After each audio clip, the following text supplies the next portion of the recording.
This podcast is brought to you by Sri Kandi Associates. Looking for your first matrimonial house? Planning to upgrade? Look no further. For your property matters, contact Sri Kandi Associates at 8788-3559. And follow them on Instagram at srikandi.associates. Sri Kandi, selling solutions, not promises.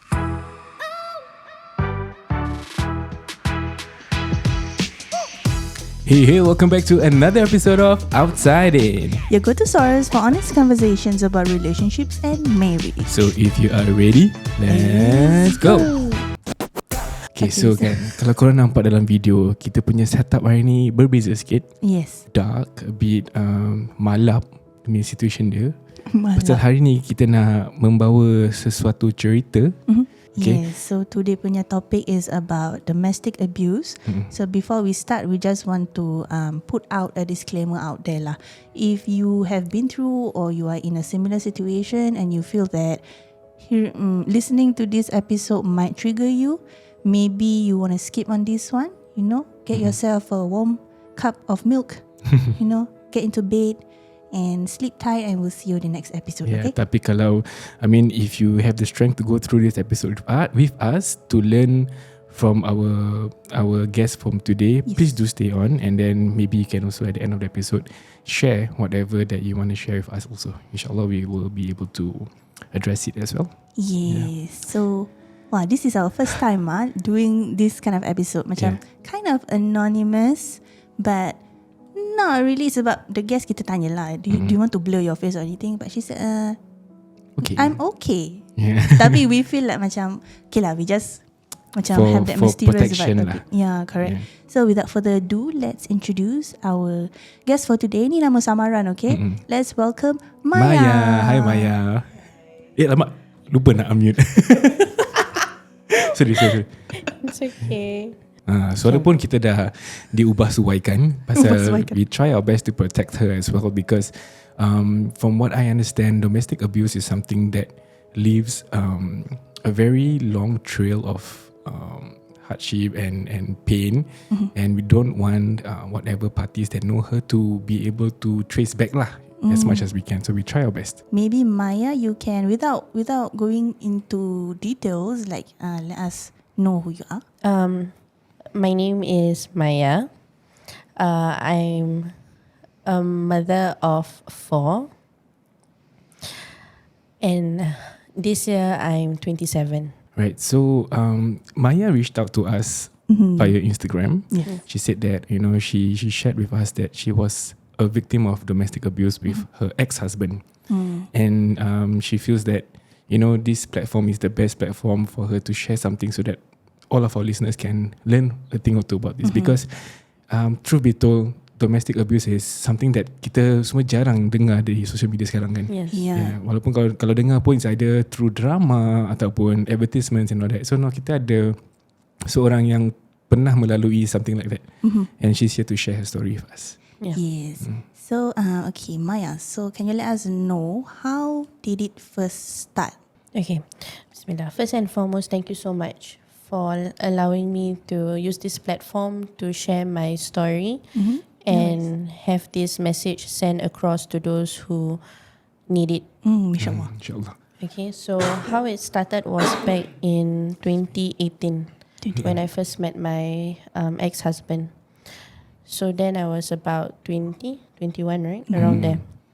Masih muda lagi. Masih muda. So I kenal him from a friend, mutual friends.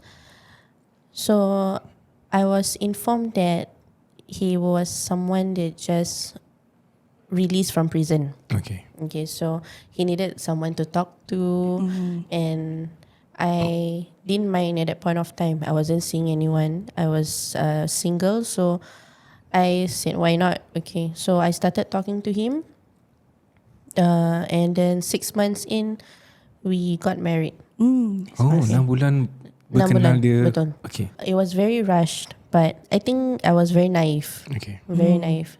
He is 11 years older than me. Oh wow. So he was in his 30s perhaps. Correct. Yeah, Okay. he was in his 30s. I mean, throughout that 6 months before we got married, the abuse started somewhere in mid of it. Okay. But I didn't thought that it was was a habitual thing lah. Yeah, It became macam I didn't thought that it was not normal. okay. I thought it was okay lah, you know. I pissed him off. I kasih dia mengamuk. He reacted. Then I felt bad. Okay. Oh, Yeah. you felt bad. I felt bad because I said to myself macam aku ke yang kasih dia marah sampai dia burst macam gini. Right. Because that is his the nature. That is him. Okay. But I never thought macam this thing actually can be controlled. Okay. This is something that is not normal. So I didn't know. So how it started was that when we went for Hari Raya open house, my friend's house. So dia ikut lah. Dia ikut, kita pergi. The food that was served was Korean. Korean food. Because my friend, his wife was a Korean. So dia cook all that Korean food, which I didn't mind eating because I love Korean food also. Memang sedap. But memang sedap. But lagi it's authentic by a Korean lady that cook. But I didn't know that my ex-husband didn't like it. Okay, but he said through. After that, when we wanted to go off, kita kat luar nak pakai kasut. Just few steps after Left the house. he said to me, tak sedap lah makan dia. Yeah, then me being me, I just turned and said, kenapa you cakap macam gitu? Masih boleh dengar kot. Yeah, I pun tak toleh belakang lah. I dah malu, I takut dia dengar kan. Look at him, I say, why you say like that? That's not nice. We're not even near to the lift lobby At yet. least check clear dulu ke apa. Just check lah blind spot sikit. Kalau tak tunggu dah sampai kat bawah. Yeah. But he diam. So we walk. Then sekali in the lift, that was the first time ever that I saw my ex-husband a total different person. Itu trip. Dia trip. Dia trip dalam lift tu, dia terus tendang the side of the lift. And then he say, kenapa kau nak backing dia? Asal kau nak backing dia? Dia siapa kat kau? Oh my God. He started saying all these words. Dia tak pernah berbual kau aku with me. So to some people, kalau kau aku tu macam rude kan, from your partner. So I tengok macam I dah takut. I was very scared because number one, we are in a confined space, the lift. Yeah. Anything can happen because he started to kick here and there. He was raising his voice. I just wanted to get out of the lift as soon as I can. But little did I know that it didn't end there. His anger didn't end there. Once the lift buka je, terus he just dash past by me and stopped at the void deck. And then I just turned to him, I said, I'm sorry. I said, I didn't know that you didn't like the food, but my intention to tegur you was because it was rude. Depan orang Yeah, lagi. depan orang. It was not nice to say that. But he was angry lah. The next thing that he did was he cornered me to a corner. I was wearing heels. Bear in mind I was wearing heels. Dia tolak dia. He just cornered me. Then terus dia tendang. Oh no. Dia tendang and I fell on my back lah. Because I was wearing heels kan. When you're wearing heels and when you're not wearing heels, it's different the impact. I was on the ground. I was so scared. I nangis pun tak tahu macam mana nak nangis. Dah takut sangat. It was shock lagi. Shock. That was the first time, is it? That was the first ever time. Oh. That was the first time to see him so angry like that. So when he became like that, I tak tahu macam mana nak react. I just kept saying, I'm sorry. Say, I'm really sorry. Please, just calm down. But he was walking back and forth. I'm still on the ground because sakit. Number one, sakit. Number two, I tak tahu kalau I bangun ni dia kasih aku lagi satu ke apa ke. Because he is way taller than me.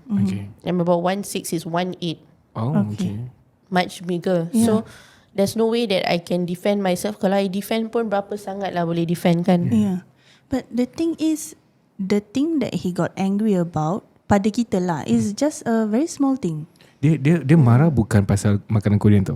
Dia marah pasal dia tegur. Yes. Yeah, correct. That was the trigger point. Normal human beings with a moral value. Sorry, I had to say this lah. Kalau ditegur, kita tak react sampai that explosive. Yeah. This was, korang belum kahwin lagi kan? Belum. And it was the first few months of dating. Correct. I Towards think the it marriage. was after kita dah tunang. Okay. Kita tunang pun sekejap untuk tanda, that kind of thing. Yeah. And that's about it. So this is lepas tunang. Okay, kan dia dah boleh tunjuk belang dia lah. Okay, kan? Yeah, I think I felt that way also, but I feel that he could show his full belang after kahwin. It got worse after that lah. It got worse. But after that, did you macam stop and have doubts tak? Like, do I still want to go on marrying this person? No, because I felt that it was my fault for triggering him. Allah. The way he portray it macam when he started to question and say, asal kau kena tegur aku macam gitu? Who is he? Who is your friend to you and who am I to you? Okay. You know, when he said things like that, so dah start mind game. Dia dah gaslight lah ni. Yeah, kan? dia dah. At that point of time, mana kita tahu Yes. gaslight. We didn't know, and I was young lah. But at that point of time, mana ada gaslight, narcissistic ni semua, we didn't know. So when he started to play mind games, then I pun macam, yalah, okay lah, it's my fault. I'm so sorry. I'm so sorry, it's my So fault. he blamed you for asking him that question. Yeah, for teguring him lah. Tegur dia tu salah pada dia. Dia tak boleh kena tegur. Okay. Yeah, so that was the first incident that happened. But it didn't end there. I said that he was walking back and forth, right? I dah takut, so I said to him, please calm down. So sekali I think dah lagi trip kan. He actually had a weapon with him. Weapon. Okay, there's this small foldable knife. They call it kerambit. Pesilat tahu lah benda ni apa. Yeah, kerambit lah kan. Kerambit apa? Dia pakai kerambit tu. I managed to stand back up lah, because I wanted to go to him, I wanted to calm him down, cakap touch him lah, cakap I'm sorry, calm down, okay. But dia lagi agitated. He took out the kerambit, he put to my neck and say, kau nak tengok aku potong kau? He said like that. Akbar. So I see, yeah. So at that point of time, I dah redha tau. Kalau ni lah cara aku mati, I accept it lah. It was to that extent. There were passerbys. So that's the thing. There were passerbys, but no one stopped. Semua takut. I think people were scared or they don't want to masuk campur. Right. Although I felt, when I think back about it, if I did saw someone in that situation, I would have stopped. Yeah, I would have shouted. I would have done something. It was at a void deck. Yeah. And nearby a bus stop. Dia berani Yeah. But given the person he is, dia berani buat apa lah. Dia kan dia kes pernah masuk, dia pernah tak masuk, kisah. pernah masuk, dia tak kisah. Dia berani bikin that kind of thing. So for our listeners yang tak tahu apa tu kerambit, is a kind of a weapon yang curved kan? Yes, Dia correct. pegang macam gini, live dekat bawah gini. I mean, first and foremost, keeping a hidden weapon, sharp object is illegal in Singapore. I know he go out macam gitu, but I didn't know he had it at that point of time with him. Right. I mean, keluar jalan raya kot. Kan? And then I think we went to one house je kot, yang tu rumah tu je. Right. Dia balik lah. But did any of your close ones or any of your close ones yang warned you tak about, you know, dia punya perangai macam mana? No, unfortunately no. No one yang told me. berkenalkan dia pun tak cakap apa-apa. Tak. Dia cuma cakap that he was in for gangsterism. Now he's out, he wants to change. So I just felt at that point macam, okay, I can be a friend, listening ear. Then things escalated. So when things escalated, I macam, okay, I want to help him to change his ways. You I want want to make guide. him Yeah, a better man. I want to make him a better person. Yeah. I mean, dia punya niat dah ada. Bila dia keluar, dia kata dia nak tukar, habis nak settle down dengan seorang isteri. Yeah. So ada niat dia lah. Yeah. Tapi cara tak menghalalkan niat lah. Betul. Then after that, towards your wedding day kan, did anything else happen? Towards the wedding day, not many happened, but not between me and him, but it was between him and my family. Yeah, because my parents were against it.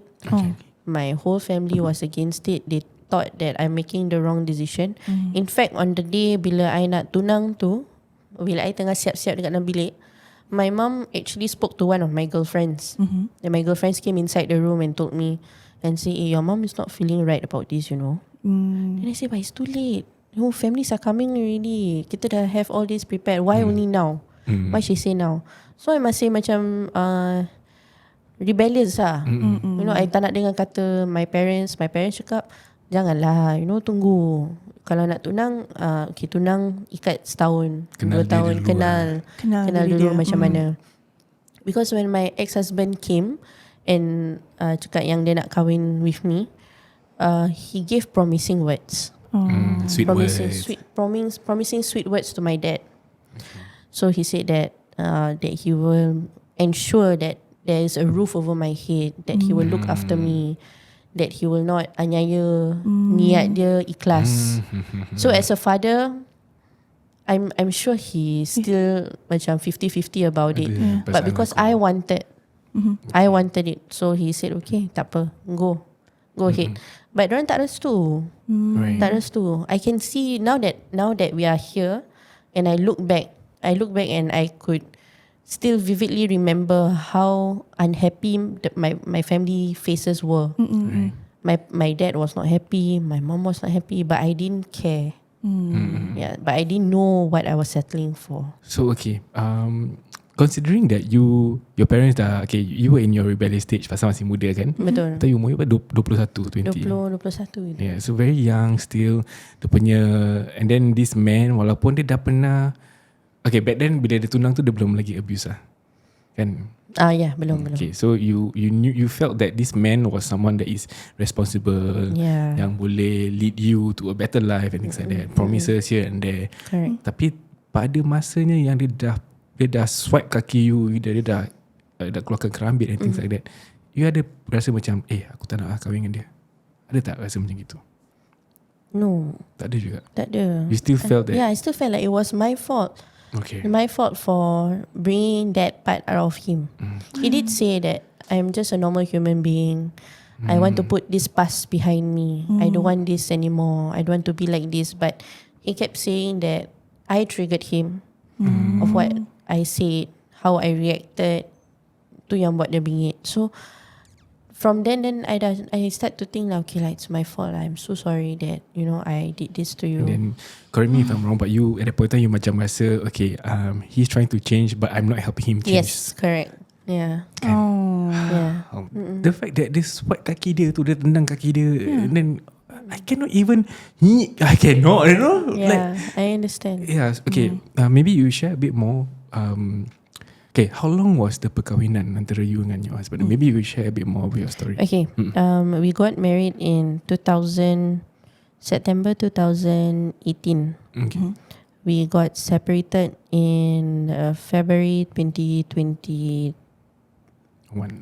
During that marriage pun, he was in prison also. Okay. He went into prison. So slightly after I gave birth to to my first-born.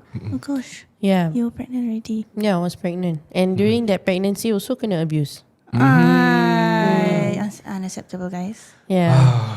This was because I was 2 months pregnant. Okay. Bulan Ramadan. The time tengah bulan Ramadan. Right, okay. So 2 months pregnant, your body is still adjusting to the hormones. Yes, correct. Yeah. You are still tengah macam penat. The first trimester first trimester usually is very, and I was young. Yes. I didn't know. I haven't read about pregnancy ke apa. Pregnancy just came. So I tengah adjust to the pregnancy hormone. So I was very tired. He didn't like it. That you were so tired? Yeah. He said that, jangan nak ikutkan sangat lah. Allah, you try lah. But I was scared, right? Yeah, I didn't dare to macam cakap balik. I just say, just let me rest lah. Just let me rest. So on that one fateful day, I was resting. Then he went out. He was doing Grab that time. Okay. He was doing Grab. So he went out to actually get me food. So when he come back, dia ketuk pintu. Muka tengah groggy lah kan. He ketuk pintu. I open the door. I took the food.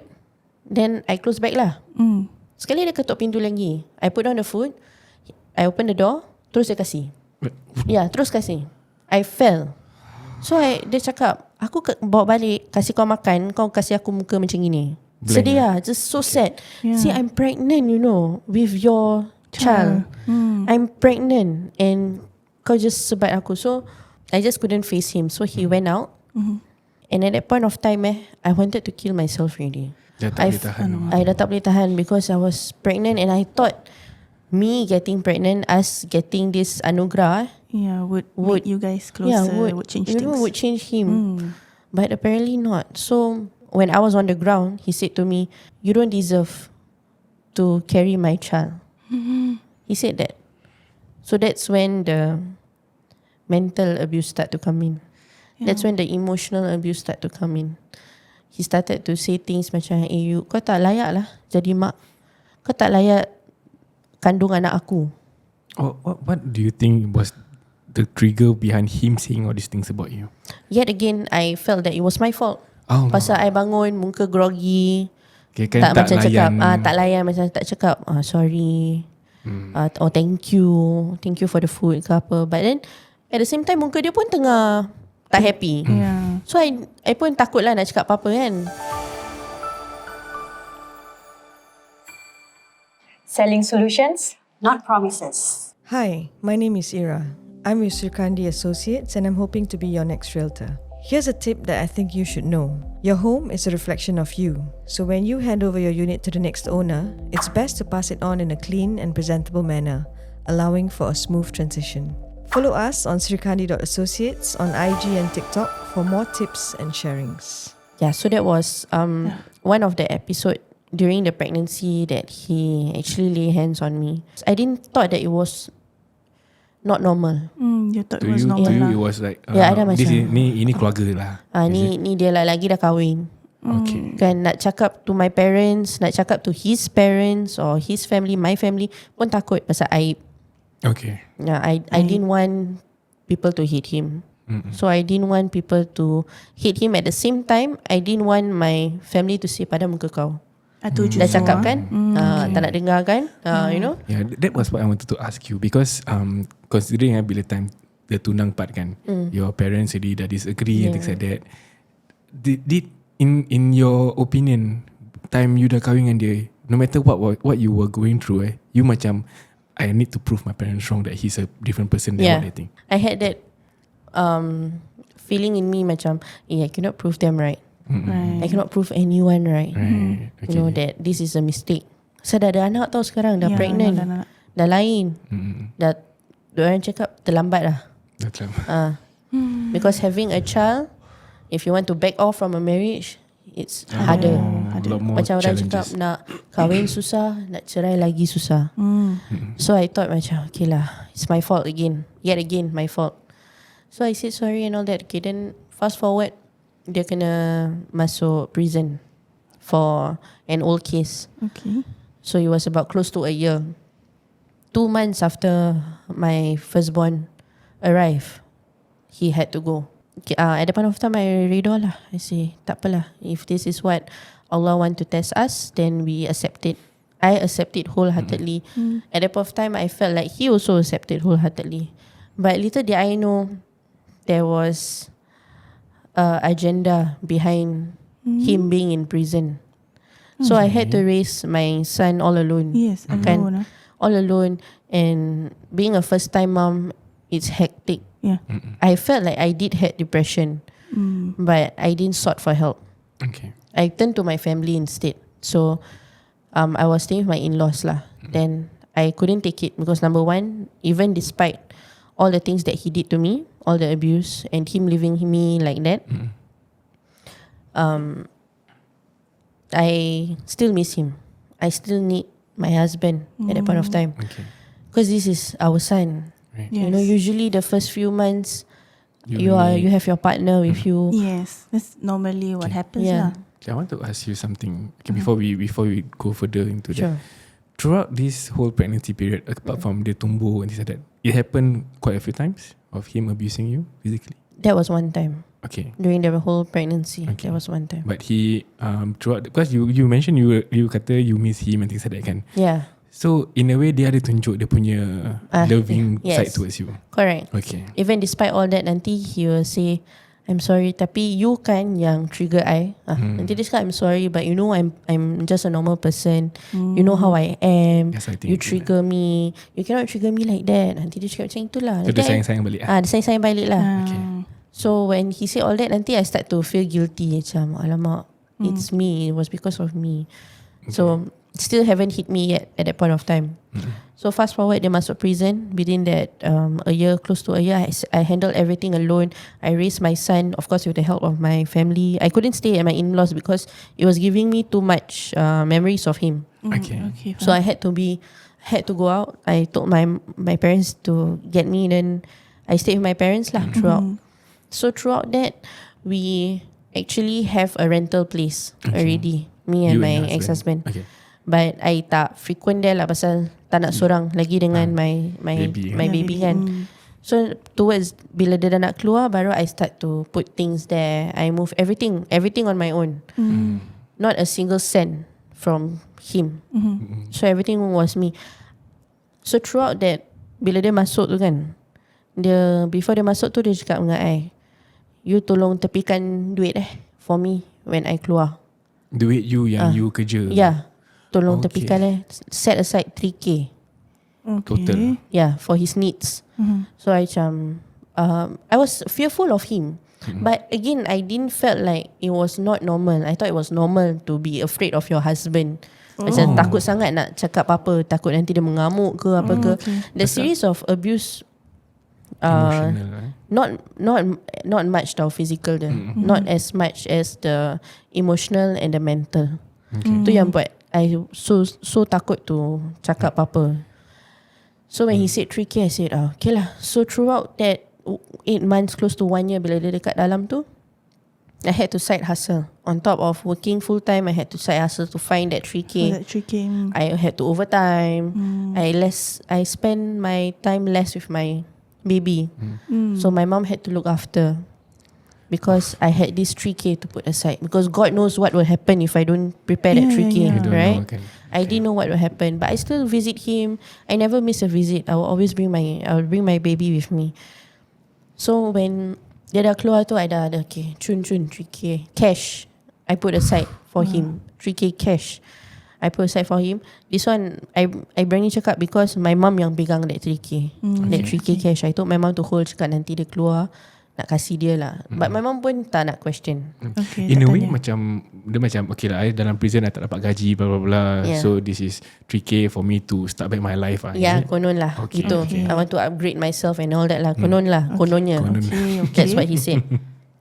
So when he came out, I gave him that 3K. So we have this government kasih the financial help. Okay. So there's this one scheme lah that we can actually try out at that point of time. Because that time dah baru habis COVID ke apa. So there was this short-term assistance for those who are affected and all that. So we gave it a try when he baru keluar. We went to the CC, we gave it a try. And then the CC cakap, cannot lah, you're actually earning enough for 3 head count. Yeah, I was earning enough for 3 head count. Okay. So they reject.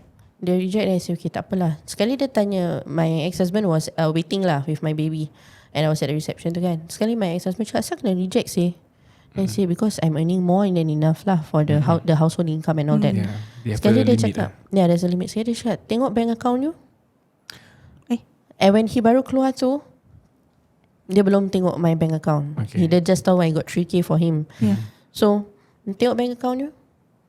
Before dia ingat tau, before dia masuk berapa, how much it was, and he know how much I earn, how much after CPF deduction. So when he saw the amount in my bank, he say, why your amount like this only? You should have more. You should have double. What happened to the money? Dia tanya gitu.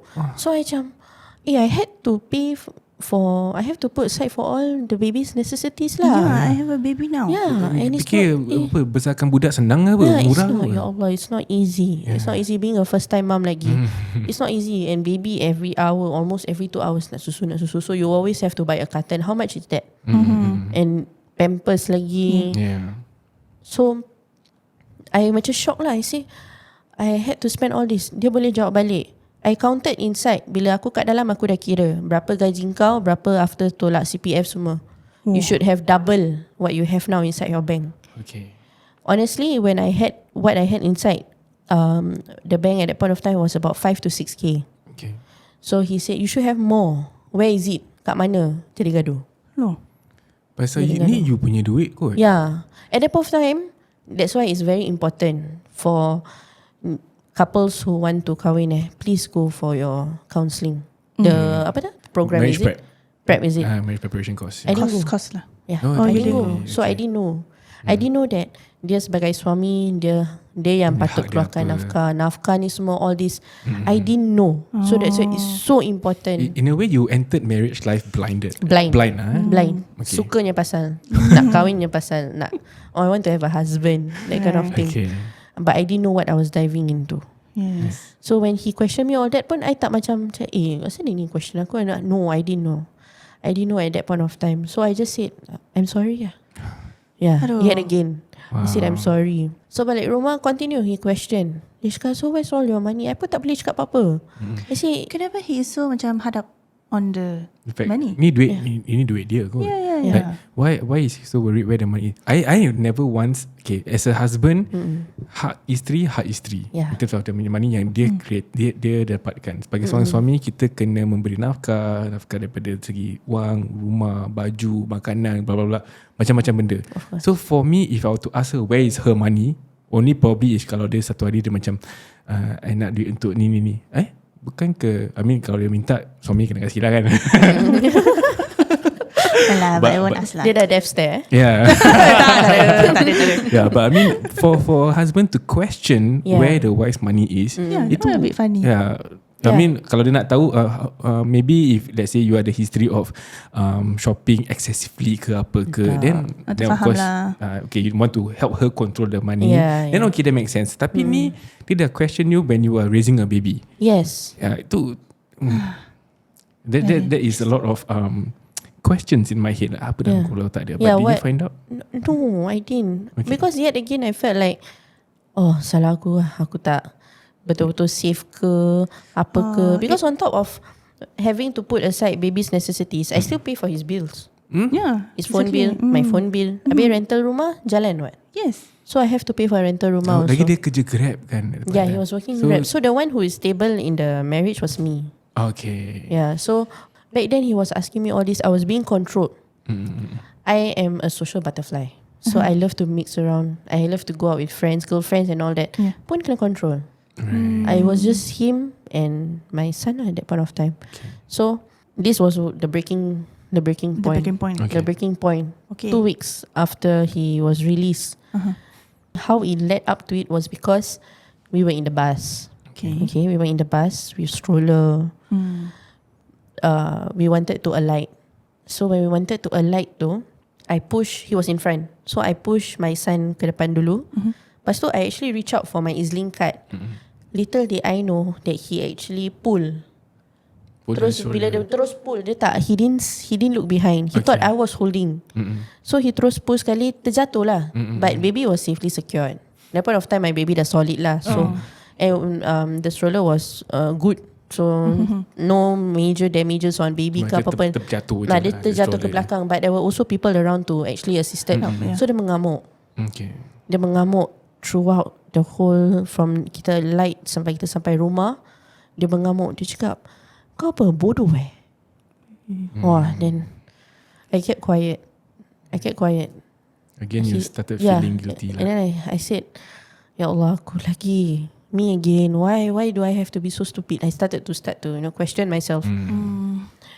And I felt like it started to become a habit of mine to see. blame yourself. Yeah, I blame myself. Why am I so stupid? Why didn't I think first before I do? Being with him is like apa orang cakap, walking on eggshells. Walking on Eggshells, eggshells, Yeah, you have to be very careful.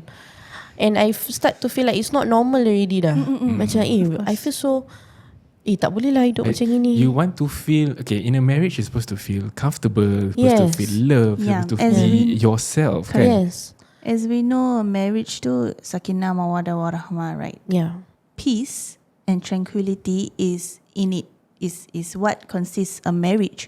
So if you don't feel safe enough with your partner, then there's something wrong there lah. Kirakan in your marriage that you were with your ex-husband tu, you needed to forcefully find peace just so that he doesn't get triggered.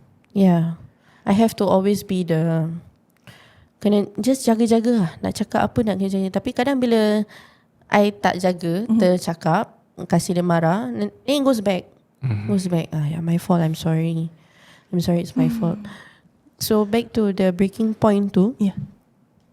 What made me finally slowly had the courage to macam, this is not normal. I have to go. I have to Do something. do something lah. But I don't know yet. What is it? Yeah. I don't know yet because all this while my life revolves around him and my son. I don't know what else to do. Pasal asyik fikir macam kena bayar bil ni. Sekali suddenly it feels like I'm the one wearing the pants. I have to pay this bill. I have to kerja bayar tong sampah. I have to bayar all this. Tapi dia relax je. He was not working. Oh. Yeah, so it worries me because we have a son. Yeah. So I had so much on my shoulder to settle, to even ask him, you tak nak kerja ke? You know, you don't want to work, you don't want to ni. Don't even help raise the child. Yeah, nanti dia cakap, I nak upgrade myself lah. I want to upgrade myself. I want to use that 3K lah. I want to upgrade myself. He did for a moment. Angat tak ayam. Nah, yalah, sekejap aja. So back to the how it got to the breaking point was the fight, the argument that we had. It was not even an argument lah because I didn't argue back.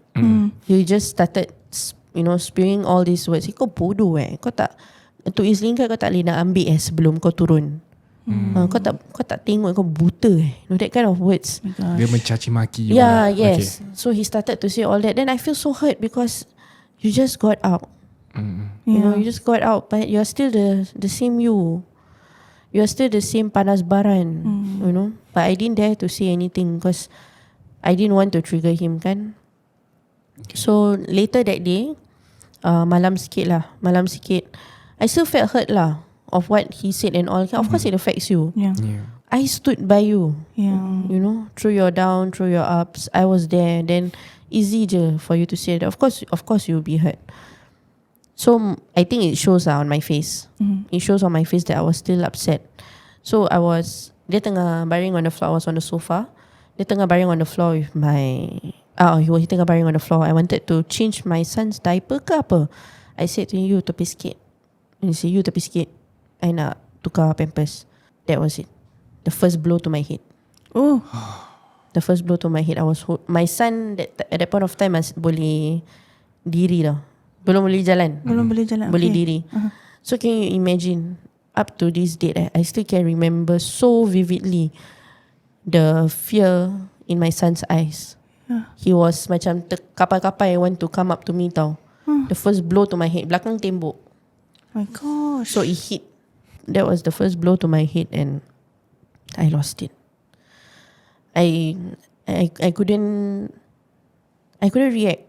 Yeah. I was just so sad because Your baby is there. yeah. Dia penanak kot. Yeah. So when that happened, he actually took my son, placed it in the room.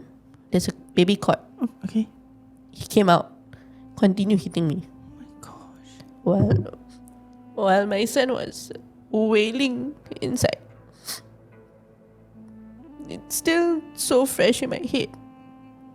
Having to hear my son wailing for me and he don't know what's happening outside. Yeah.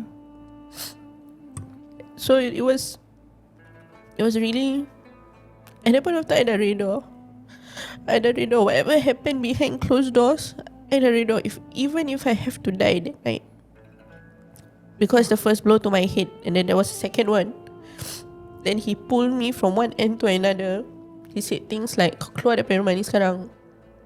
Kau keluar, aku tak nak tengok muka kau, tak guna, that kind of thing. It was scary because there was no one that could help. Yeah. You're in your own. Yeah.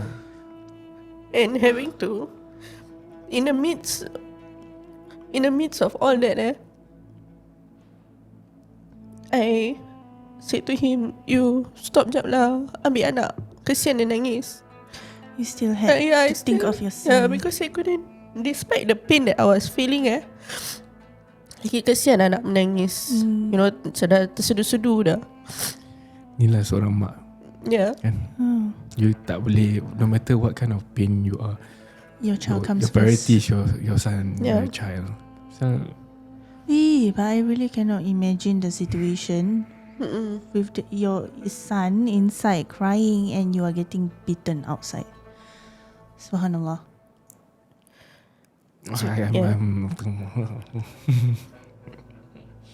Wow. Yeah, it was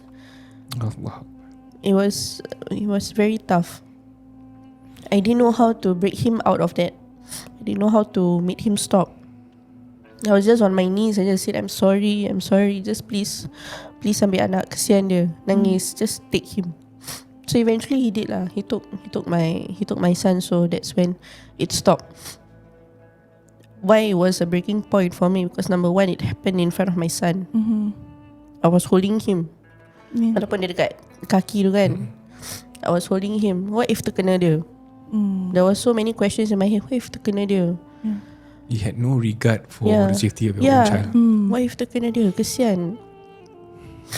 Then number two, it left physical. It left bruises that can be seen. Okay. My face was swollen. I had a bloodshot eye. Apparently, it was because a vein burst. So it came out. The blood shot on my eye.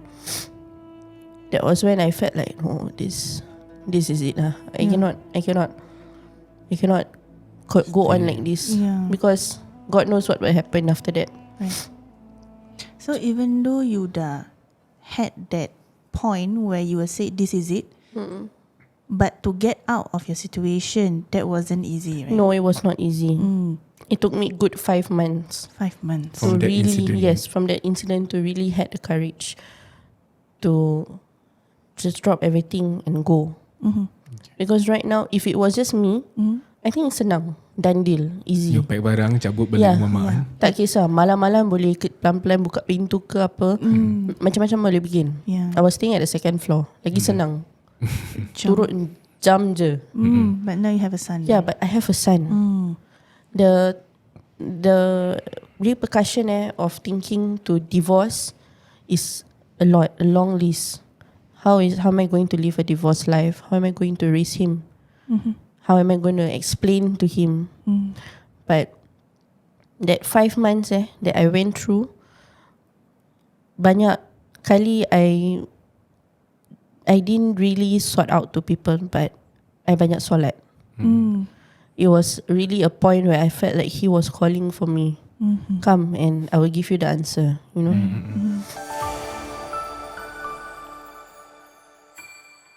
Selling solutions, not promises. Do you know that if you own a HDB flat, but you are not residing in Singapore, HDB will actually defer your minimum occupation period, or what is better known as MOP.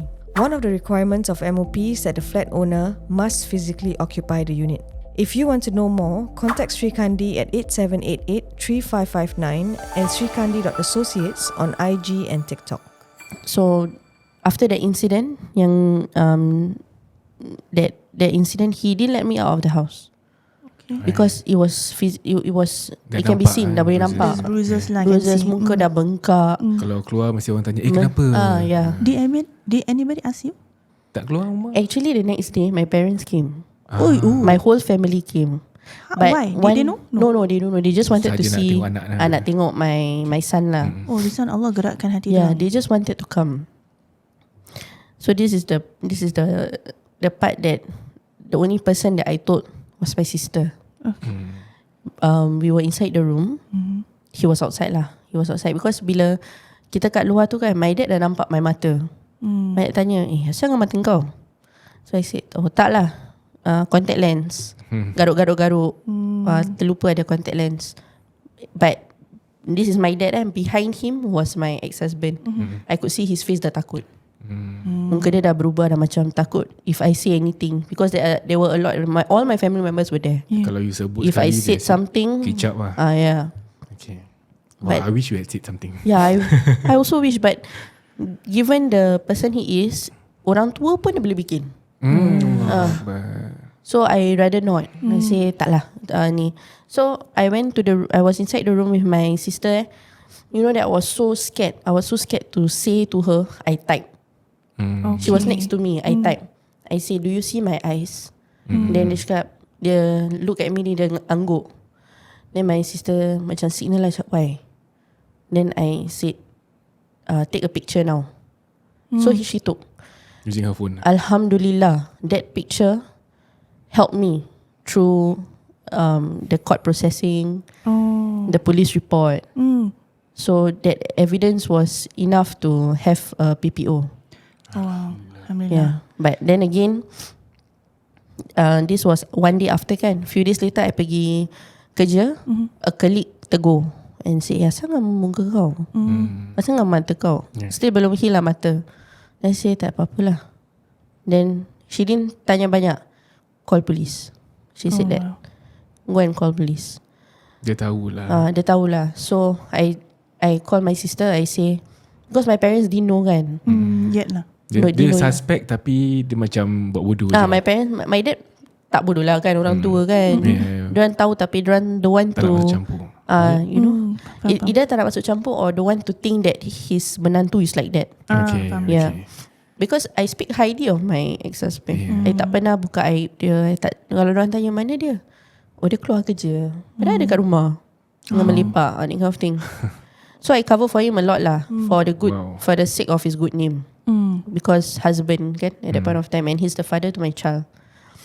So the day yang I pergi balik kerja, after yang I dah kena rimbat tu, I pergi balik kerja, I call my sister. I said, you know what happened, right? Can you please help me tell mama and ayah?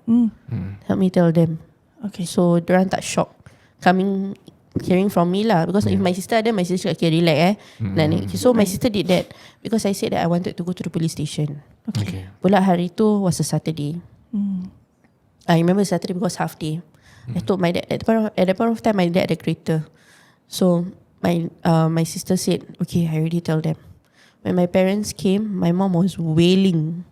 Cik, kenapa kau tak bilang? Kenapa kau buat kau macam gini? Aku besarkan kau. Aku tak pernah. My mom never lay hands on me before. So she was very devastated. And it broke my heart because I said, wow, this is the repercussion of I kena, orang lain sakit hati. My dad masih relax. I think he didn't want to show his he feelings. just asked me, are you okay? After what he did, he said sorry. What you want to do now? He respected my decision. My mom no, then cakap jalan, kau jangan patah balik. But I felt like I didn't want to make, at that point of time, even nak kena rimpat, I still think macam maybe he will change lah. Masih ada harapan sikit lah. I went to the police station. I still made a report for the sake of record purposes saja. So when the police asked me, do you want to pursue? I say no, I don't want to pursue. I just want to have this record, that's all.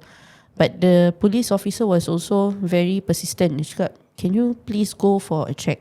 Because this was a blow to your head and you have a bloodshot eyes. So can you please go? I didn't go for the medical checkup to get the PPO kan, because there's this medical sheet that they will give and all that. So they said, go have it authorized by a doctor. Senang nak buat PPO, but I didn't. I said, no, I just want to have a record purpose here. I didn't want to pursue. I don't want you all to arrest my husband. No, I just want to have a record purpose. I say, okay. But if anything, please call us. I say, okay. But after that incident, I felt that I left already. Yang dah tak ada hati lagi. Dah tak ada hati. Dah tawa hati sangat. I felt like I left already. So I gave myself that 5 months to see if there was any changes. But no, he lapsed back. Masih dengan lapsed back always. All his always lapsed back. Kita dah ada anak. But he still doesn't change to be a better. Kalau let's say dia tak boleh jadi seorang suami yang menyayangi, at least jadi seorang bapa yang baik lah. Tapi itu pun dia tak tunjuk. Tak boleh. No.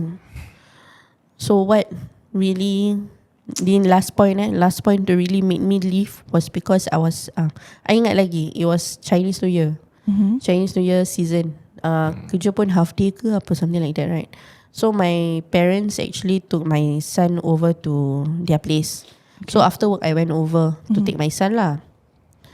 At my parents' place tu, I was carrying my son. I tak tengok handphone pun. He was not around lah. He was at home. He had things to do. So I was there with my son. Then I tak tengok handphone, tak check handphone. I think 1 or 2 hours lah. Pasal budak kan tengah dukung, main-main dengan dia, layan dia. Then Sekali comes a video call. He video call me. Terus dia cakap, kau tak tahu nak angkat telefon kau nak tengok, kau balik handphone ni pecah kat muka kau. There. My mom was there. My mom tengah video call. My mom was there. My mom was behind. Just behind. Dia tak tahu But he didn't know. My mom, my sister was there. After hang up je, my mom cakap, kau jangan balik. Kau balik, kau tak tahu kau hidup ke mati.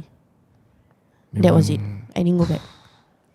That was it. That was the time that I listened to my mom. My mom cakap, kau dengar cakap aku, kau jangan balik. Tak apa, kau duduk sini. It's okay. Then my dad sat down with me. I did, because he have access to my bank. Okay. The first thing I did was withdraw everything. I transfer everything to my dad. That few K I had, I straight away transfer. When I told my dad, I said, ayah nak tengok tak? The first thing he will check is the bank. When I start not answering his call. And it's true, he checked my bank. He texted me, he say, mana duit? Dia tak tanya tau. Dia tak tanya kau kat mana ke, tanya pasal anak ke, mana anak ke, asal kau tak angkat call. Dia tanya mana duit. Aduh. Yeah, then that was it lah. Wah, but I think everything happened there just at that point of time, macam dah nak ujung-ujung tu kan, Allah just wanted to show you signs to get out, to get out, get correct, out. Yeah. correct.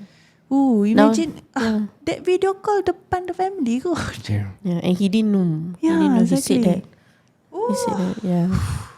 So alhamdulillah that all of that had to happen for me to be where I am now. I think heavy. nak kata this kind of emotional, mental, physical abuse, no one in the right mind should inflict this on another person. Lagi-lagi pun dengan seorang yang you gelarkan sebagai seorang suami ke, seorang isteri ke. And I'm not just saying this for the fact that, you know, we are a marriage podcast ke apa, but from a humanitarian, to be a human basis, you want to hurt the one you love. You hurt the one you love with things yang tak boleh control. Maybe that one is fine. Ini you are the one hurting, purposefully hurting the one you love. You boleh tak imagine, tengah marah sekarang. I'm very very angry. Yeah. Imagine apa? Imagine like you sorry. Sayang. Okay. Like you bila time you nikah tu kan, he mentioned they have to read this kind of talik kan. And then you dah ambil responsibility sebagai seorang suami. Kita ambil responsibility daripada seorang bapa dengan anak perempuan dia kan. You ambil, you nak jaga, you kena jaga dia. Ini you rembat sembarangan, you caci maki, you play dengan dia punya mental health. Ini semua tak masuk akal tau. I mean, I don't know lah, Allahualam dia punya upbringing dia macam mana ke, dia punya circle of friend macam mana ke. Itu nak kata it influences him, Allahualam. Okay, but if lah dalam kalau Allah ada hati dalam badan tu, dalam roh tu, kalau you take someone's life in your hands like that, and then you just like gini it's just inhuman. You are not a man. I'm sorry lah. And of course, we are not condoning abuse or anything. We are very much trying to protect Maya. Nama samaran Maya. But perhaps he really doesn't have an example or a healthy example in front of him to show how to treat a woman. But that aside, then he needs to, the first step is to have that realization lah, and then only people can help him. If he doesn't see that I need help, then any kind of help that people extend to him, he wouldn't be able to accept. So because Maya offered to change him. Yeah. That's why you married him in the first place. Yes. Yeah, you know, the inability to appreciate what he has in front of him. Maya, anak dia, dah ada anak kot. I'm a right or die person. Right or die person, yeah. So I was willing to go through anything dengan dia. If I wasn't willing, I wouldn't visited him in prison. You know, write e-letters to him siang malam pagi petang, despite the busy schedule. I gave him long ones so he's occupied inside, because that's all that he can have kan. I was giving all this moral support to him, all these encouraging words, ensuring him that I'm here, we are here. You know, it's not it's not easy juggling your own, like for example, macam I sendiri tengah sengsara. Yes, sengsara. Then yet again I'm willing to give that hand to help him, give him that motivation while he's inside. It's not easy. It's devastating. It's devastating because it was devastating for him to do this to me because I was there. Yeah. You know, Yes. I was that one person that was there when kau jatuh. Where was everyone else? But then again, I'm that one person you were willing to make use of, Yeah. not appreciate.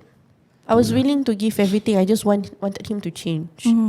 But then when after the separation, I realized that if he didn't want to change, then I cannot help him. Yeah. Yep. That was the end of macam cakap perjuangan Perjuangan. Betul. for this marriage. You know, during that time, that 5 months, I was still in dilemma. I was still in dilemma during the process of the divorce. I was still thinking, am I doing the right thing? What if he changed already? You Then still I'm wasting this My gosh. because I feel like I just feel not right, you know. Yeah, I think from an outsider point of view looking in, right, the answer is so simple to us, you know. Yes. But the person who is going through it, the dilemma, the turmoil inside, the nak fikir tentang anak, the future, macam there is a lot of things. Yeah. So, can you share with us the actual process of you going to Sharia court? And because maybe there are some people out there who are in your position right now, but they don't know They don't know what how to do. escape. Yeah.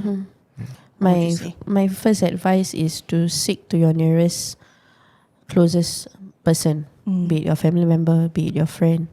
Seek help. Let them know. Next step, go to the police. Get the report out.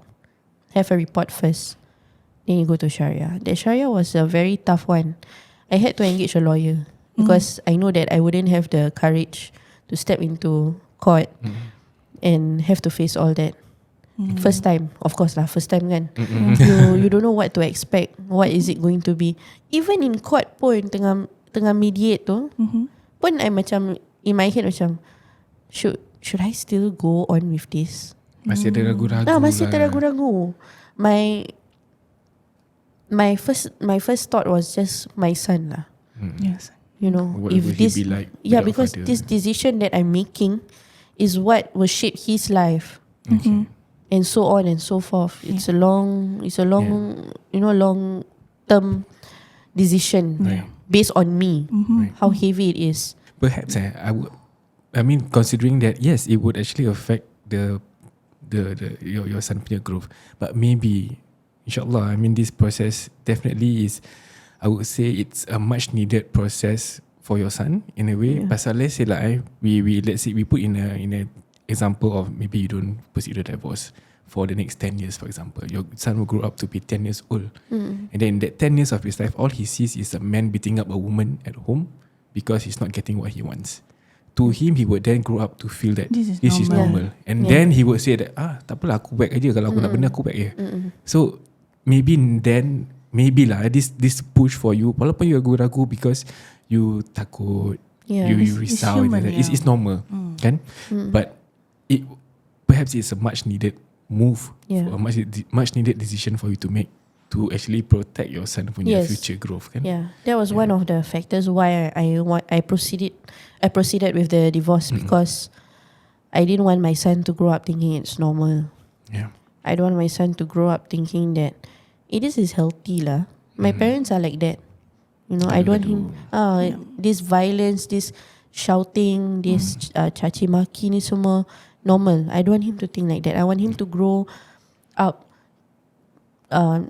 with words full of love, Affirmation, kind, love. Yes. affectionate, all this. Yeah. So speaking of words of affection, kindness, love, we heard that you now are married. Yeah. Happily married. Alhamdulillah. Alhamdulillah. Let's go towards the happy side lah. I dah terlalu marah. We touch on the happy side a little bit before we end. Kita end on a Yes. happy note. Okay. So how long have you been married with your current husband? Can breathe now, Yeah. So okay, before we go to happy, right? if you guys are in any violent situation, please seek help. Seek help. Yes. Don't. Okay, maybe it was a much needed. I wouldn't say it's a needed thing. No one deserves to be abused. Yeah. Of course. No one deserves to be emotionally, physically. Any abuse is not okay. If you know someone who is being abused, if you are in a situation, please go and seek help. I think what Maya shared just now was yang bila dia dengan her sister was in the room and she was so scared to speak, she actually texted. Maybe I feel like there is one alternative that you can try to reach out to somebody you have a feeling macam tengah go through this kind of domestic abuse.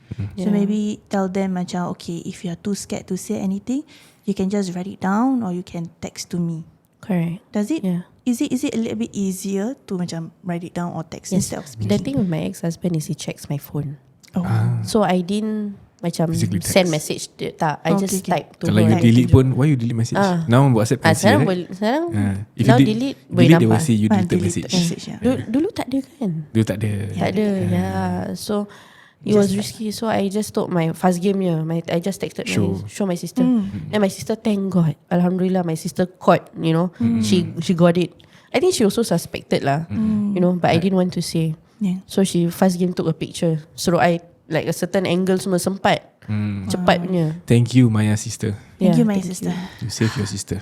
Yeah. Alhamdulillah. And also, yes, now You your are married. marriage now. Oh. Yeah. So maybe we tell our insiders, Maya here is on maternity leave. Yes. Alhamdulillah. So guys. Okay, Yes. so I've been married for a year now. Alhamdulillah. No, my husband didn't had an easy time to get me because it was not easy. To trust a You know, man again. to trust again, to start back all over again. Macam kena lagi. Now I have a son. Lagi susah. Will he accept? Is it easy to adapt all over again with love? Because what happened to me wasn't just trust, it was about love also.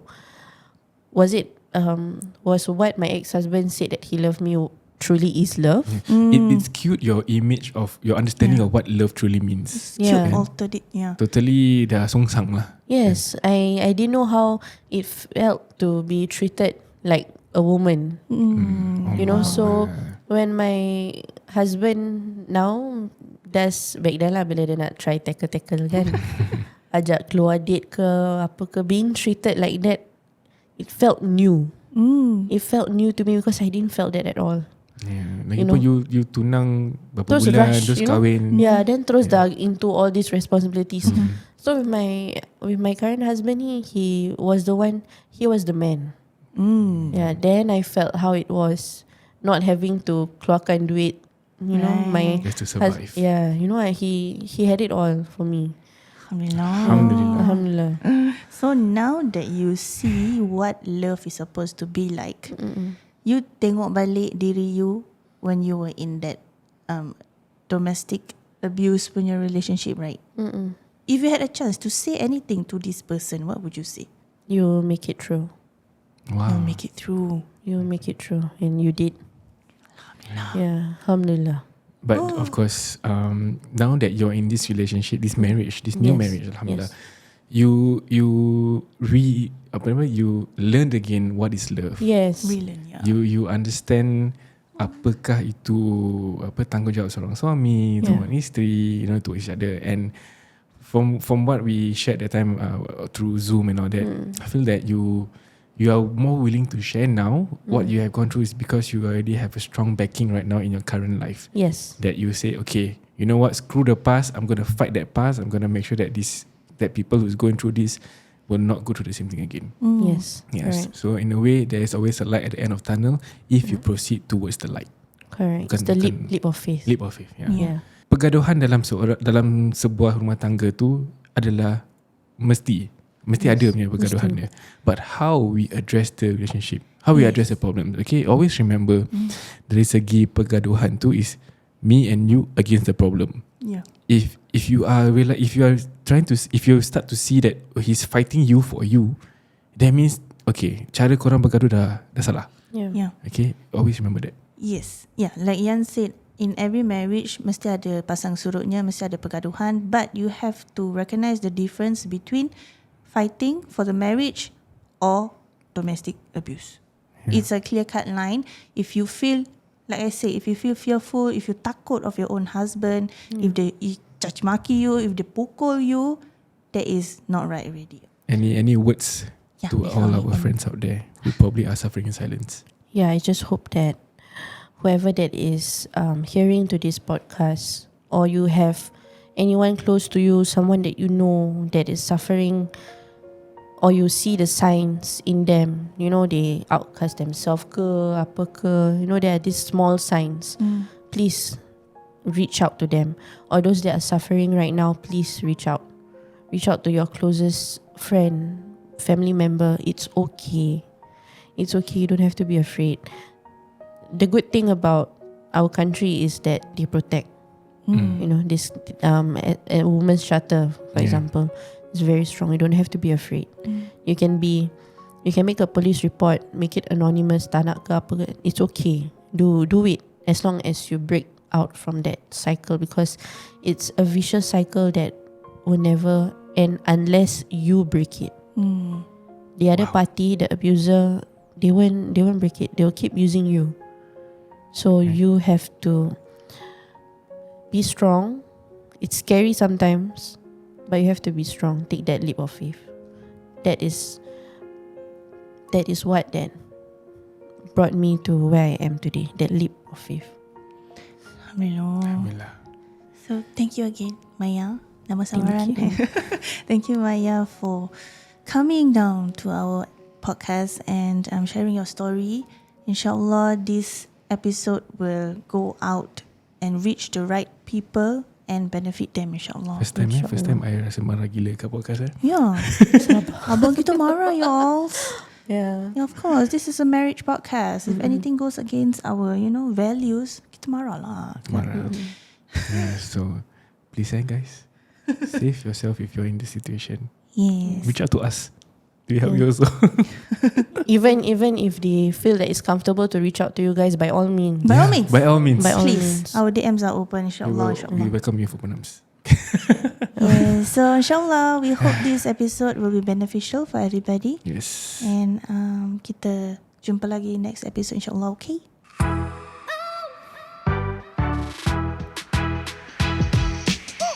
We've come to the end of another episode of OUTSIDEIN. If you like what you hear, please follow us on all our socials, TikTok, Instagram, Spotify and YouTube. Yeah, share it with all your friends and family members, and especially those who are probably in the same situation. Save them for us, please. Yes. So that insyaAllah they will learn from this and benefit from this episode, insyaAllah. Till next time, Assalamualaikum. Salam.